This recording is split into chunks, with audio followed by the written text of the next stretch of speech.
Binge the full week of The Ray Taylor Show ad-free over at inspireddisorder.com/plus. This is The Ray Taylor Show.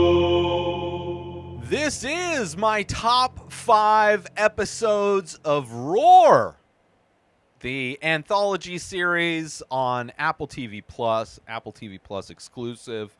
It's an insightful and poignant, sometimes hilarious portrait of what it means to be a woman today, featuring a unique blend of magical realism, familiar domestic and professional scenarios, and futuristic worlds created by Liz Flahive, and Carly Mensch. Forgive my pronunciation of those names. But it's a fun anthology series, similar to like a Twilight Zone in a way. Very short episodes, Black Mirror-ish. Some of them kind of on the nose, but I appreciate it. I enjoyed watching it. It was a breezy, easy view watching this series. There are in total, I think, 9 episodes.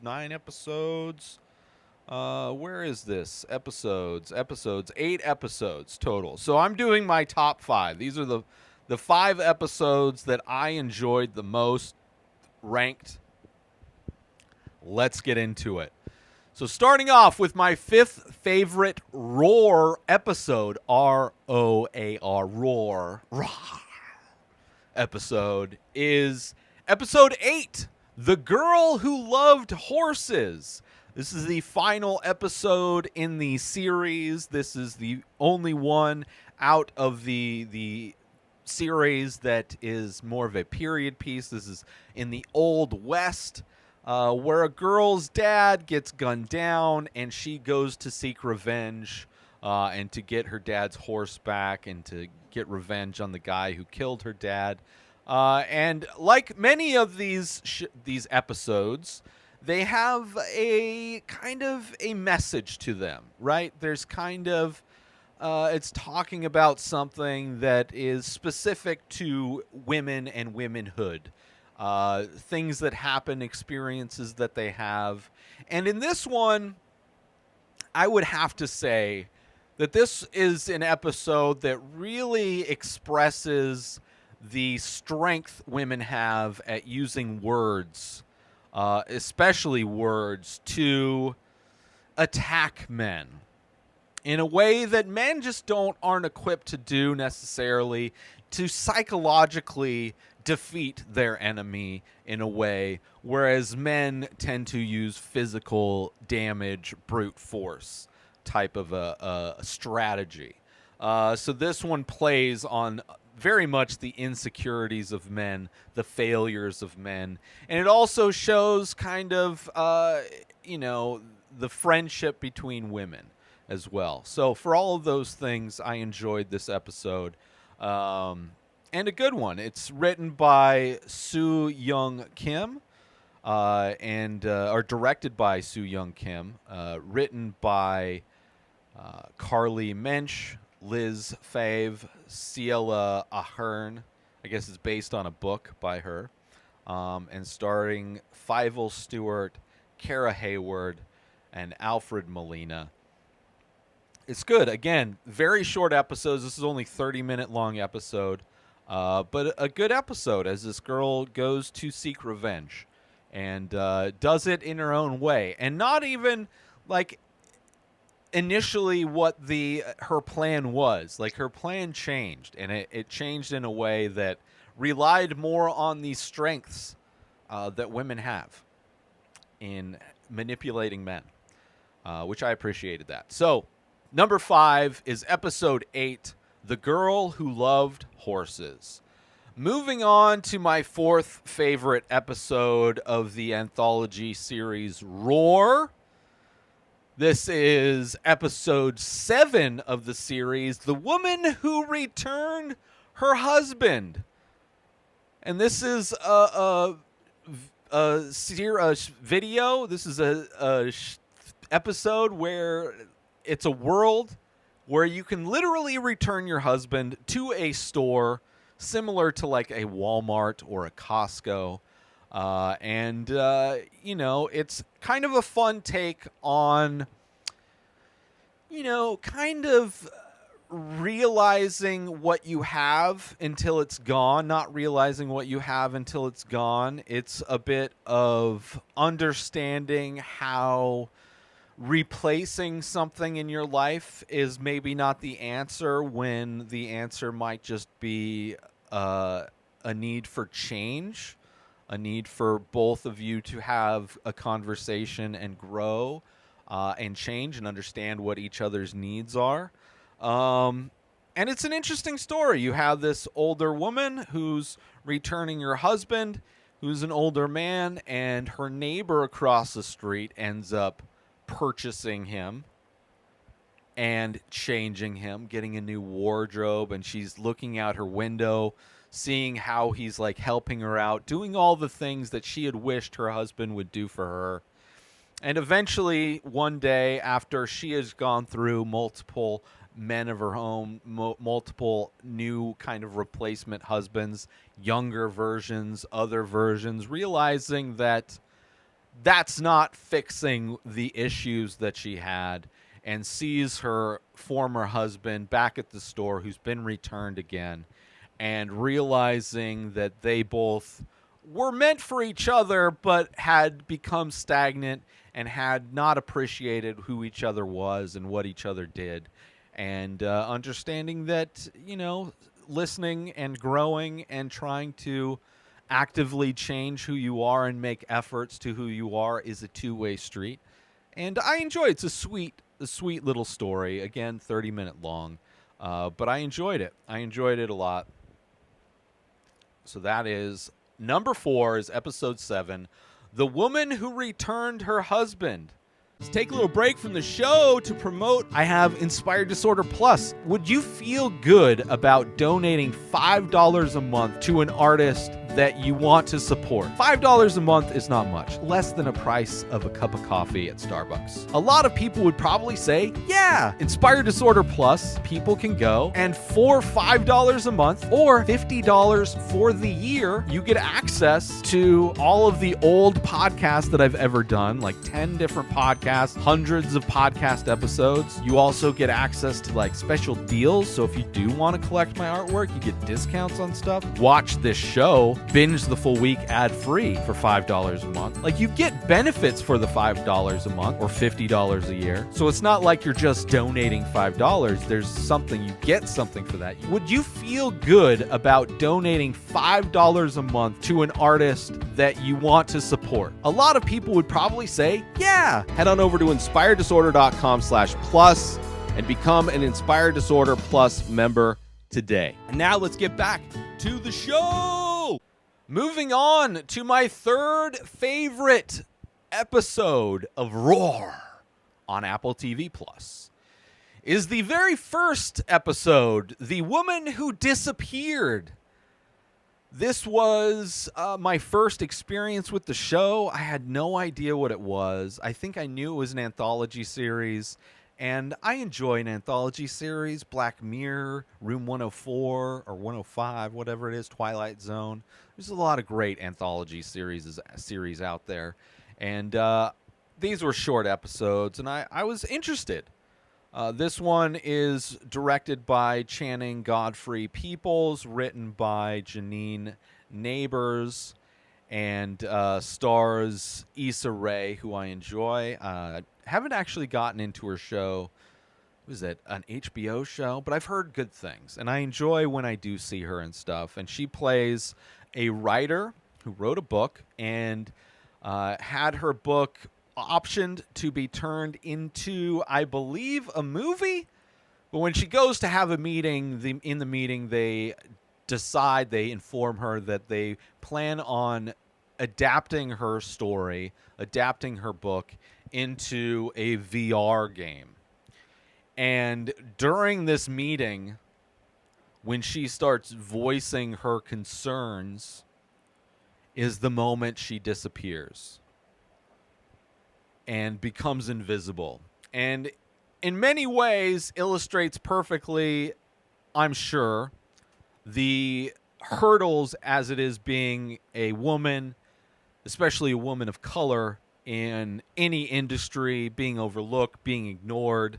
I mean, this is kind of on the nose, but I did appreciate how they illustrated it, where she is basically just nobody can see her, and she's has to go above and beyond to get people to pay attention, especially when she has her concerns over the issues that are happening with the adaptation that she's not happy with, the racism involved, the kind of not overt racism, but kind of subtle racism, trying to overcompensate to avoid being racist, in turn ends up being more racist. But yeah, an interesting story and a good introduction to the series as a whole. And for a while, it was at my number one, but I had to reshuffle some stuff as I went on, but and thought over it. But a good episode, nonetheless. And interesting that these are so short. They're only half-hour long episodes, and they go so fast. And it's, you know, a lot of them are kind of on the nose. There's some that are very weird. Some are way too on the nose, like way too just kind of taken literal. Like a lot of this stuff is like just kind of a literal representation of a lot of things. But either way, I kind of enjoy the series as a whole. So coming in at number 3 is episode 1, The Woman Who Disappeared. Moving on to my second favorite episode of Roar.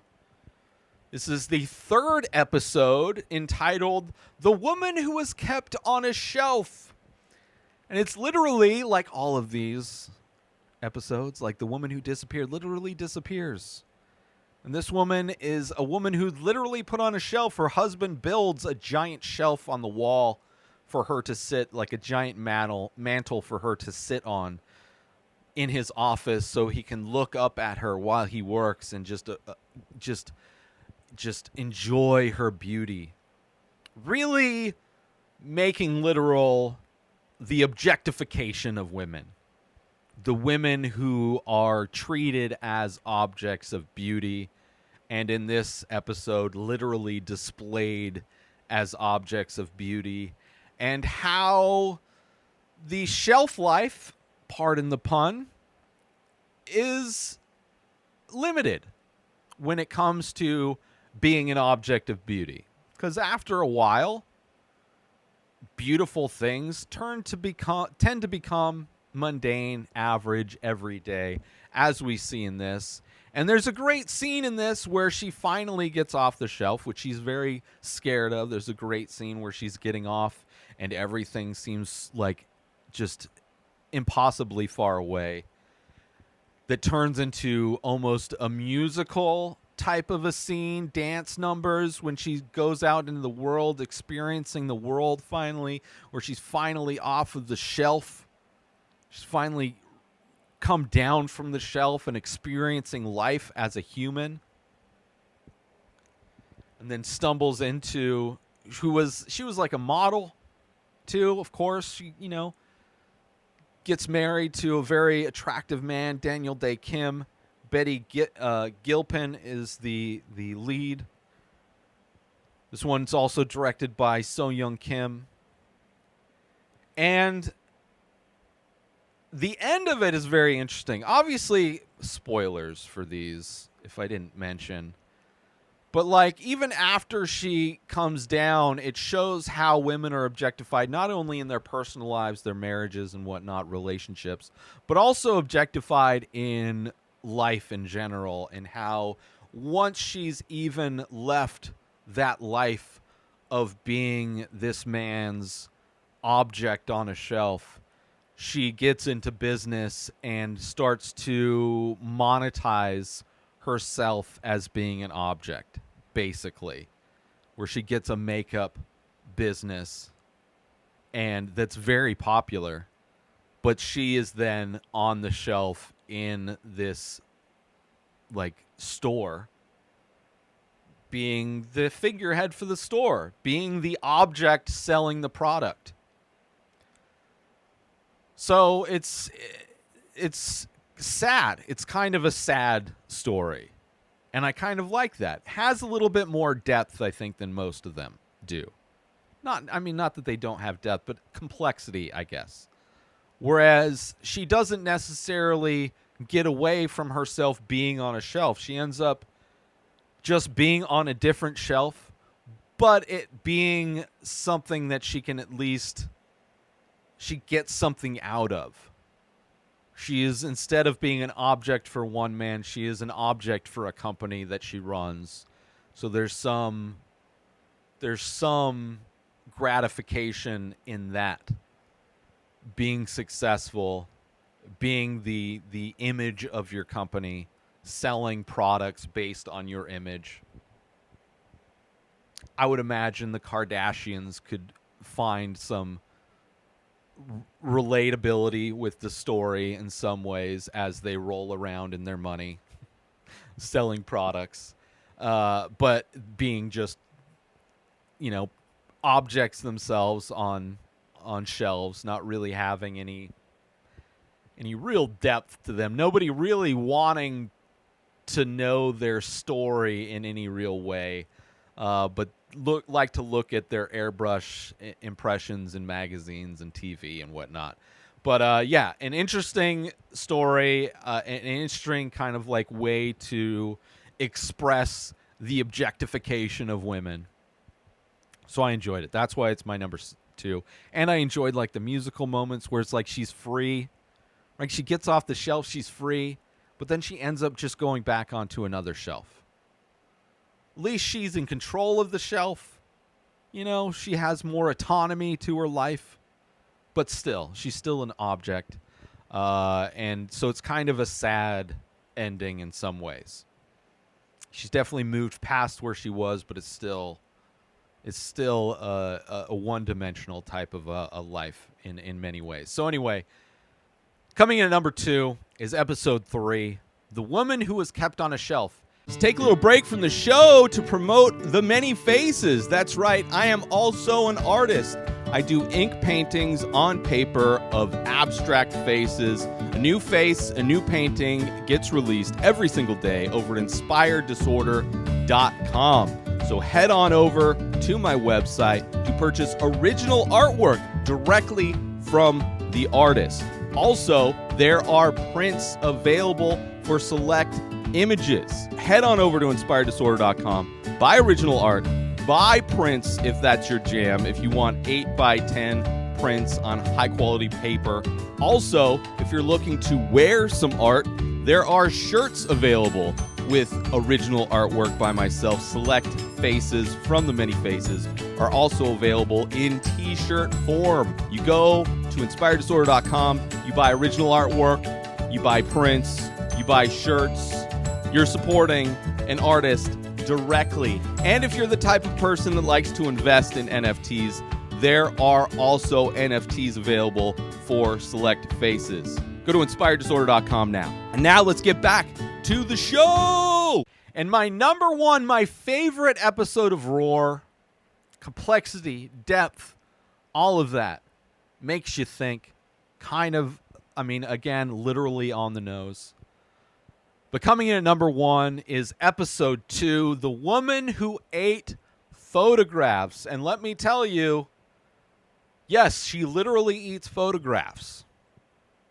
But the idea of this episode, this one is starring Nicole Kidman, Judy Davis, Simon Baker, directed by Kim Gehrig. Great story. Tackling kind of the idea, 2 generations of women. It's Nicole Kidman playing a character whose mom is suffering from dementia. She's losing her memory. And she's in the process of moving her mom in to live with her. So she'll help take care of her in her later years as her mind is starting to go, as she's starting to forget things. And in packing up, she sees photo albums of memories of times when she was a kid. And there's a scene where she decides to eat one of these photographs for whatever reason. And when she eats the photograph, she's literally transported back to that memory. She's transported back in time to the moment that picture was taking place, and she almost becomes addicted to consuming these memories, which is also what's happening to her mother, whose her memories are being consumed by time, right? She's forgetting, she's consuming, and these memories will no longer exist. These photographs no longer exist as Nicole Kidman's character literally consumes them. And you see the parallels between those two. You see the parallels in, cherishing those moments, but also understanding how fragile memories can be, how fleeting memories can be, how when it's all said and done, everything is forgotten. So kind of enjoy those memories while you still have them. So I enjoy all the messaging. I enjoy the fact that it's two generations kind of coming at the same idea of memory loss from a different perspective. One from a, just something that happens as people get older, but also as in the surreal nature of it, where she's literally consuming those pictures to be transported back to those happier times when she was younger. Right? It's really like a segment where, and it's one of the longer ones, it's 37 minutes long, but it's really a segment where it really goes into, makes you appreciate the memories you have and like hold them close as long as you can, because everything eventually will turn to dust. And I really did enjoy that. It's an interesting, not only with memories, but also the mother-daughter relationship dynamic of the episode as well is pretty great. And, all of them have great performances. All of them are good. I would say a lot of the episodes are very on the nose, where things are taken very literally, very simple messaging. And I would say this episode had the most complexity to it, had the most kind of, like, there was a lot of kind of things to think about while watching this episode, which I appreciated. And that's why it is here at number 1 for me. Because it felt like it had a lot more to it. A lot more substance was present in this episode than most of the other episodes. And that's why it was number 1. Episode 2, The Woman Who Ate Photographs. Now, of course, there's a few episodes that I did not get to. There is one that, almost made my list just because of how crazy it is. It's called The Woman Who is Fed by a Duck. Okay, literally in the episode, she is fed by a duck. She's living in Denver. She's trying to go to medical school, trying to pass the MStats. She goes to a park. If you ever lived in Denver, a lot of ducks in parks. But she ends up having a literal conversation with a duck. Duck hits on her. She ends up literally having a relationship with a duck. But the episode is about being in abusive relationships. And of course, male ducks, very aggressive. Right? Male ducks, very aggressive. And so the duck is literally the abusive partner that she has, where she's avoiding seeing her friends and seeing her family, not returning phone calls because she doesn't want people to see that she's in this kind of abusive relationship.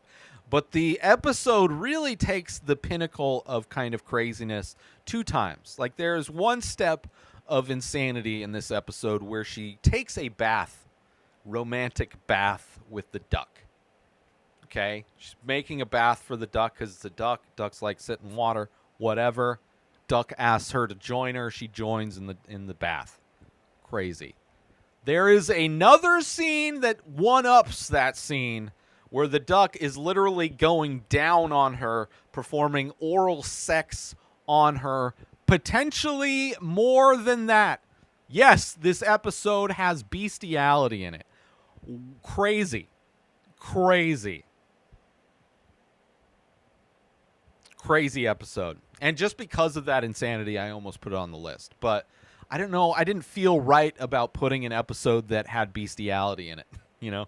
So anyway, The Woman Who Fed a Duck, crazy episode. I would definitely recommend checking it out. Honorable mention, right? It's got some balls. For a show that's all about women, it's got some balls. There's also The Woman Who Solved Her Own Murder. Kind of like, it's like she's like a ghost who's literally trying to help solve her own murder. And it happens pretty effortlessly. It's got some moments. It's okay. She's played by Alison Brie, and the woman who was fed by a duck is Merritt Weaver, who I enjoy her as well. Alison Brie is great. It's a good episode. I enjoyed all the episodes, but they just were a little bit too off. Either too off or too on the nose. But yeah, The Woman Who Solved Her Own Murder was pretty good as well. And kind of not surprising when you find out who actually murdered her. I don't know. As far as like that kind of, it wasn't as far as like a murder mystery, not as well written, And the last one, The Woman Who Found Bite Marks on Her Skin. And that's about having kids and how they eat you alive. It's I definitely probably an episode that would relate a lot more to women who have children. I am neither, so I don't know. It just felt I didn't connect with it, so it didn't make my list. But all in all, I enjoyed the series. It's a fun series. I don't know if they're doing any more. I doubt they would, because they were a little bit on the nose, a little bit easy. It doesn't really have the depth of a Twilight Zone or a Black Mirror, but definitely trying to get at what those types of shows are doing, having a bigger point, being more poignant. But they are very simple kind of things. But the 5 I chose, I felt like kind of hit that ideal in a good way. So one more time, this is my top 5 Roar episodes. Starting off with number 5 is episode 8, The Girl Who Loved Horses. Number 4 is episode 7, The Woman Who Returned Her Husband. Number 3 is episode 1, The Woman Who Disappeared. Number 2 is episode 3, The Woman Who Was Kept on a Shelf. And number 1, my favorite episode of Roar, is episode 2, The Woman Who Ate Photographs. Let me know how you would rank the episodes of Roar. How did you like the show as a whole? Would you like to see more episodes? I'd be interested to know. And obviously, I would love to know how you would rank them. What were your favorite episodes? It is an Apple TV exclusive, so I can't imagine that everybody has seen them. But if you have, I would love to hear it in the comments. Hit me up on social media. New episodes of The Ray Taylor Show come out every single day. Subscribe on YouTube and everywhere our podcasts are found. Binge the full week over at inspireddisorder.com/plus. Buy Ray Taylor Show merch over at inspireddisorder.com. And follow the show on Instagram at Ray Taylor Show. Have a wonderful day, everybody. Peace out! Today is the day where you wake up and you realize that everything that you've been dreaming about, everything that you've been wanting, every goal and wish and hope that you've ever had can become real. Dreams can come true. What you manifest in your mind, you can bring to reality.